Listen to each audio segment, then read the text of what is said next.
I should think one of our greatest problems in life must be surely knowing that our minds deteriorate, decline as one grows older, or deteriorate even when one is quite young, being a specialist along a certain line and being unaware totally of the whole complex area of life. It must be a great problem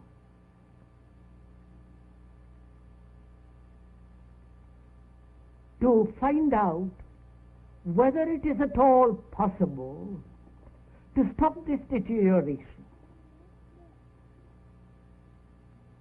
so that the mind is always fresh, young, clear, decisive.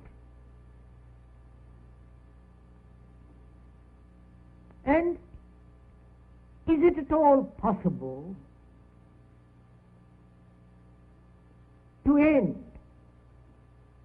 this decline?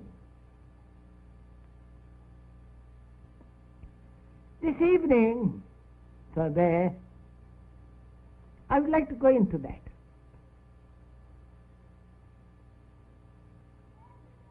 Because meditation is freeing the mind from the known. The talks and writings of Krishnamurti cannot be limited to a single category, such as philosophy or religion. Unquestionably, Krishnamurti is one of the more challenging and creative men of our time for his profound insights into the realities of the human condition. This series of 8 programs represents the first time that Krishnamurti has permitted his talks to be filmed. In this talk, the subject of which is meditation, Krishnamurti continues his exploration of the real revolution, a radical change in ourselves.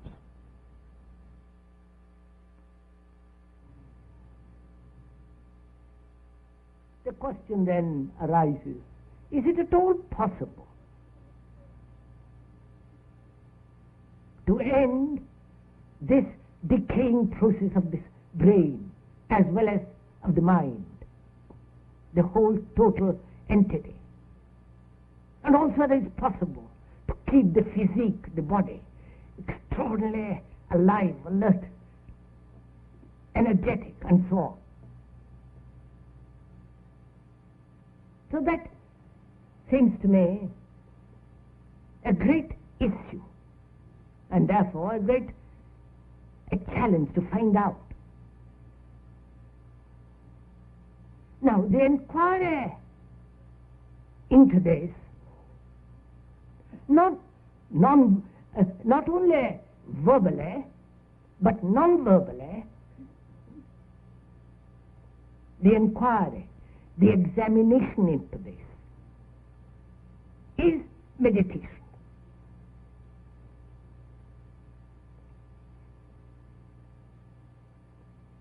Because that word itself is so misused. There are so many methods of meditation. If we understand one, we shall understand the total systems and the ways of meditation. But the central issue that we are going to talk over together this evening is this, that whether the mind can ever rejuvenate itself.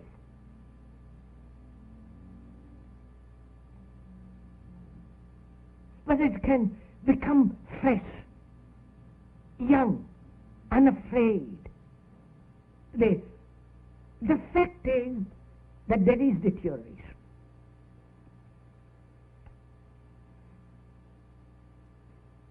And if one looks at it and translates that deterioration or tries to transcend it or go beyond it in terms of personal inclination, temperament, and so on, it becomes a very shoddy affair.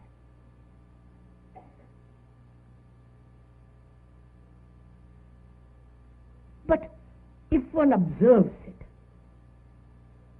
as you would observe a tree at sunset, light on the water, the outlines of a blue hill, just to observe it, just to observe the process of what is actually taking place in each one of us. Then we will go together. And if you cannot do this, there will be gaps and we'll not be able to take the road together. Because we are concerned with the whole total process of living. And this total process of living, as one observes, is always creating an image about ourselves, about others. Image through experience, image through conflict. And are we aware that there is an image in each one of us about ourselves, and that image begins to be more and more strong and more crystallized, and then there is the end of it all. So is one aware of it? And if one is aware of it,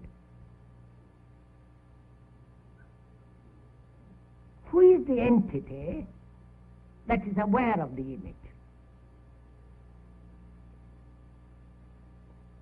You understand the issue? Is the image different from the image maker?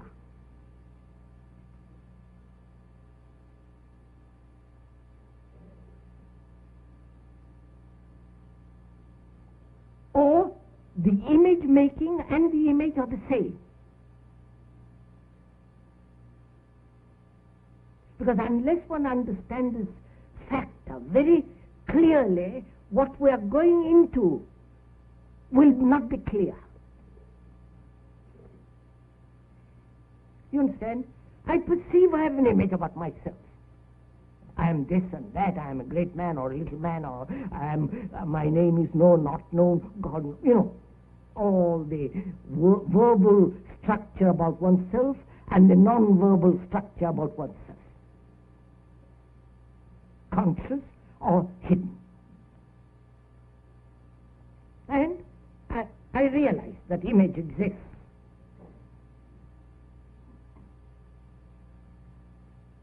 If at all I become aware, watchful, I know there is this image is being formed all the time. And the observer who is aware of that image feels himself different from the image. Isn't that what's taking place? Right? I hope we are making this clear. And the observer then begins to either say to himself that this image is the factor that brings about a deterioration, therefore I must destroy the image in order to achieve a greater result, to make the mind young, fresh, and all the rest of it. And he struggles, he explains, he justifies, or adds, strives to alter it to a better image. And it's very important to understand. And effort, struggle in different ways, either physically or psychologically as competition, as ambition, aggression, violence, pride, accumulated resentment, and so on, is one of the factors of deterioration.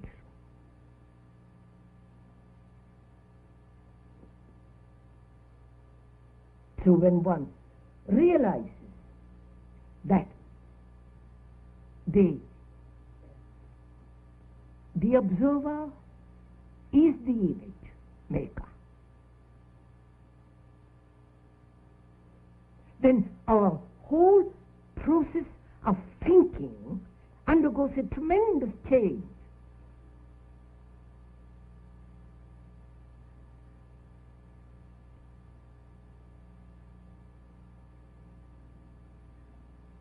And so the image is the known. So as long as the brain, as long as the whole mind, in which is the mind, brain and the body, the whole mind functions within the field of the image, which is the known, of which one may be conscious or not, in that field is the factor of deterioration.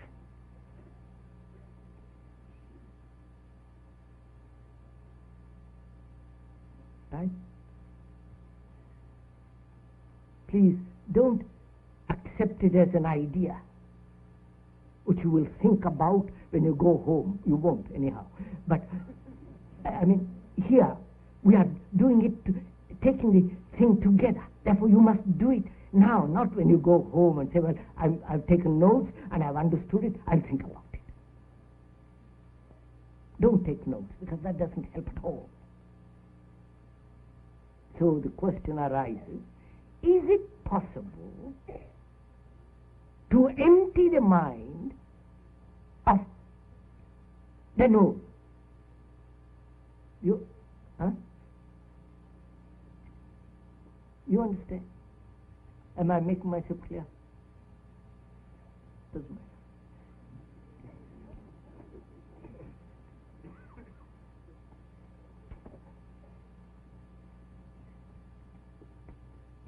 One must have asked this question vaguely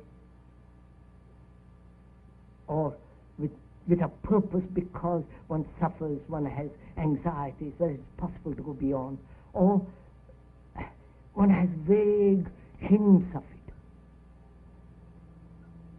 Now we are asking it, we are asking it as a question which must be answered, as a challenge which must be responded to. And this challenge is not an outward challenge, but a psychological inward challenge. And we're going to find out whether it is possible to empty the mind of the known. This emptying of the mind is meditation.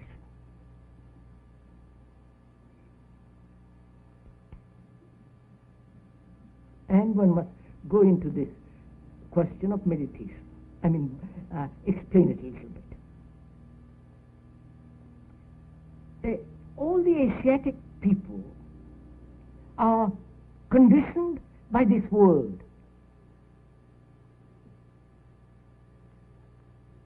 So-called religious, serious people are conditioned by this world. Because through meditation they hope to find something which is not, which is something beyond mere daily existence. And to find it, they have various systems, very, very subtle or very crude, like the Zen.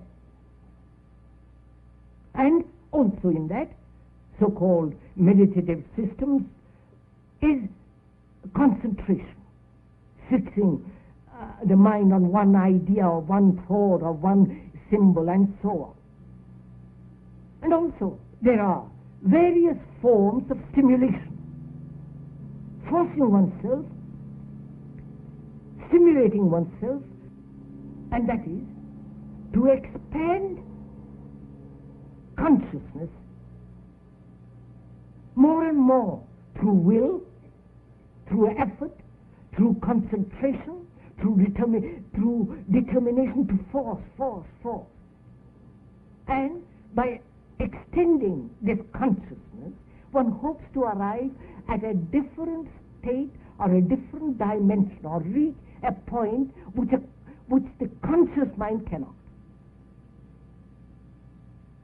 Or one takes many drugs, including the latest, LSD and so on. That gives, for the moment, tremendous stimulation to the whole system. And in that state, one experiences extraordinary things.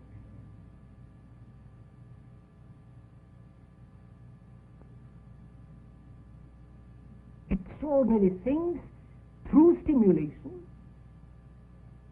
through concentration, through discipline, through starvation, fasting. If one fasts for some days, one has obviously peculiar things happening. And one takes drugs, and that for the moment makes the body extraordinarily sensitive. You receive colors which are most extraordinary, which you have never seen before. You see everything so clearly, there is no space between you and that thing which you see.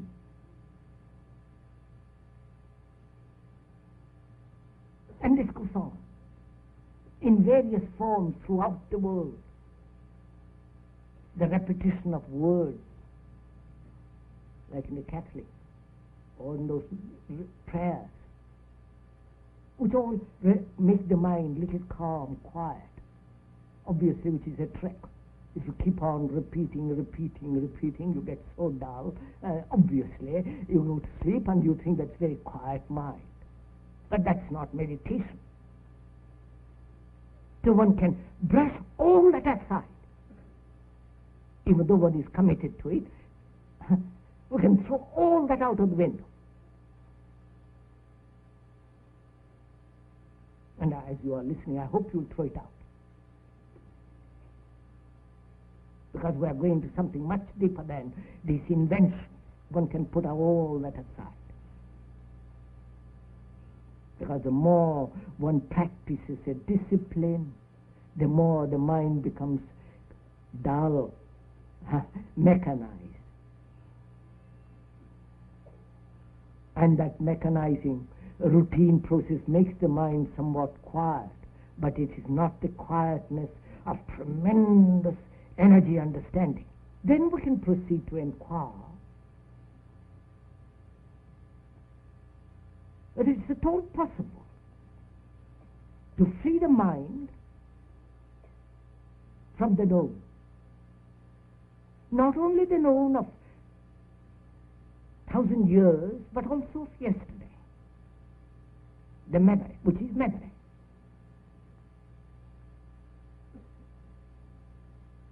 Which doesn't mean that I'll forget the way to the house that we live in, or technology. That obviously one must have. That's essential. Otherwise, we can't live. But we are talking of something much at a deeper level. The deeper level where the image is always active. The image, which is the known, is functioning all the time. And whether that image and the maker of the image, which is the observer, whether it's possible to empty the mind of that. And emptying of that, of the known, is meditation. I can only understand you when I have no image about you. But if our friend, a relation, and so our husband, wife, and all the rest of it, have an image. And the image I have and you have about me and I have about you, those images have relationship. And all our relationship is based on that. One sees very clearly that only when the image doesn't interfere, image as knowledge, thought, emotion, all the rest of it, interfere that I can look, I can hear, I can understand. It has happened all of us. And suddenly you discuss, argue, point out and so on. Suddenly your mind becomes quiet and you see that, you say, by Jove, I've understood. That understanding is an action, not an idea. Right? So,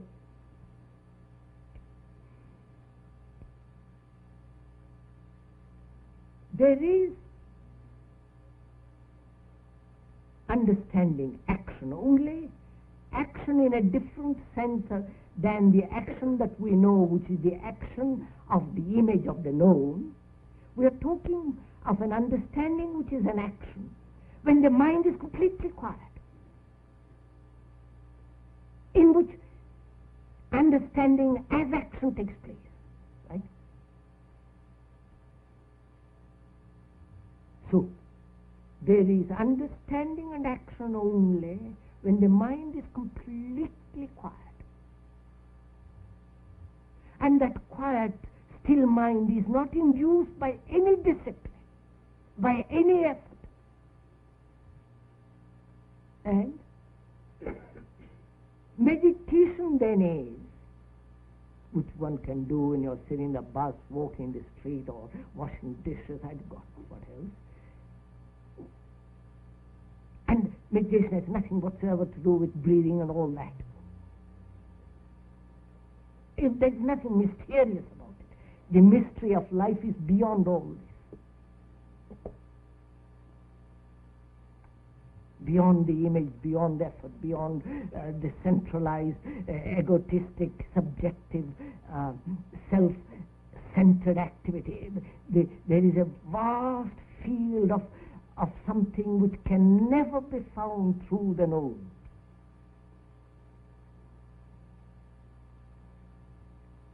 And the emptying of the mind can only take place non-verbally, only when there is no observer as the observed. All this demands tremendous attention, awareness. An awareness which is not concentration, just to observe without choosing. I mean, choice takes place only when there is confusion, not when there is clarity.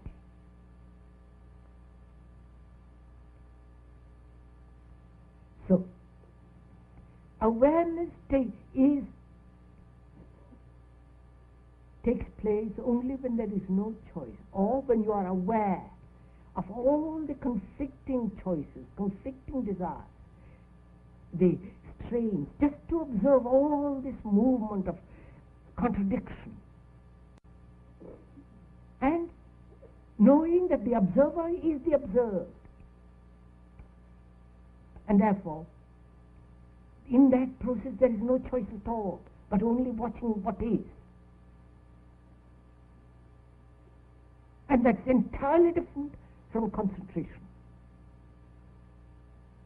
And that awareness brings a quality of attention.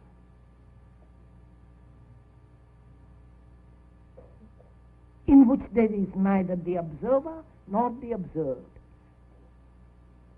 And this emptying of the mind with all the experiences it has had is meditation. And that can be emptied only, all the experiences. When each experience, one becomes aware of it, sees the whole content of it, without choice, and therefore it passes by. Therefore there is no mark of that experience, as a wound, as something to remember, to recognize and keep.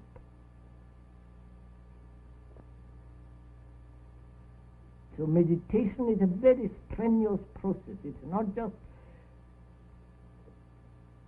a thing to do for old ladies or men who have nothing to do. This demands tremendous attention, right through. Then you will find for yourself, no, there is no question of experience, there is no finding. Then when the mind is completely quiet, without any form of suggestion, hypnotism, or following a method, when the mind is completely quiet, then there is a quality and a different dimension of which thought can never possibly imagine or experience. Then it's beyond all search. There is no seeking. A mind that is full of light does not seek. It's only the dull, confused mind that's always seeking and hoping to find. What it finds is the result of its own confusion.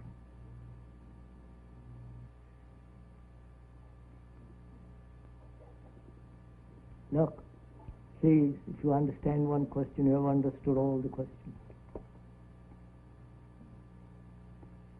And so, what is important in all this, in asking questions and the answers or the explanation, is that the explanation has no value at all. What has value is how you ask the question and what you're expecting out of that question. If you are attentive of what you are asking, you will see that question is answered without any difficulty. Therefore, there is no teacher, you are everything yourself, both the teacher, the pupil, everything. That gives you tremendous freedom to inquire